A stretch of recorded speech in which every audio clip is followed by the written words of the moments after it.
দেশজুড়ে ৬২% মানুষ গণভোটে হ্যাঁ ভোটে সম্মতি দিয়েছে।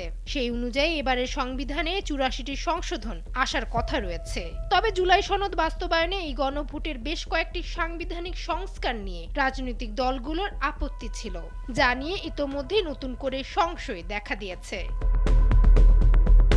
নির্বাচনে বিএনপি এককভাবে ২৯০ আসনে নির্বাচনে অংশ নিয়ে ৪৯.৯৭%, জামায়াত এককভাবে ২২৭ আসনে নির্বাচন করে ৩১.৭৬% ভোট পেয়েছে।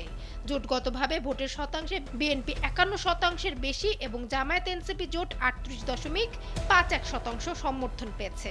অন্যদিকে আসন প্রাপ্তির লড়াইয়ে বিএনপি জোট ২১২টি আসনে জয়ী হলেও জামায়াত এনসিপি জোট পেয়েছে ৭৭টি আসন। এই মুহূর্তে সংকট তৈরি হয়েছে জুলাই সনদ অনুযায়ী জাতীয় সংসদে উচ্চ কক্ষ গঠন নিয়ে। গণভোটে উল্লেখ করা ৪ প্রশ্নের দ্বিতীয় অর্থাৎ খ প্রস্তাবে আনুপাতিক উচ্চ কক্ষের বিষয়টি সরাসরি অন্তর্ভুক্ত করা হয়। এতে বলা হয়, আগামী সংসদ হবে ২ কক্ষ বিশিষ্ট। জাতীয় সংসদ নির্বাচনে দলগুলোর প্রাপ্ত ভোটের অনুপাতে ১০০ জন সদস্য বিশিষ্ট একটি উচ্চ কক্ষ গঠিত হবে এবং সংবিধান সংশোধন করতে হলে উচ্চ কক্ষের সংখ্যাগরিষ্ঠ সদস্যদের অনুমোদন দরকার হবে। তবে গণভোটের এই প্রশ্নের বিপরীতে বিএনপি নিজেদের ইস্তেহারে বলেছে ভিন্ন কথা।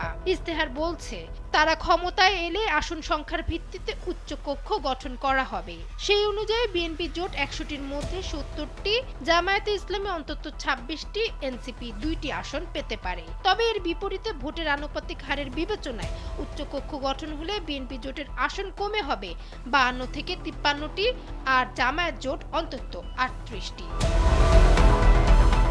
সব মিলিয়ে এখন উচ্চকক্ষ কিভাবে গঠন করা হবে এ নিয়ে তৈরি হয়েছে নতুন প্রশ্ন।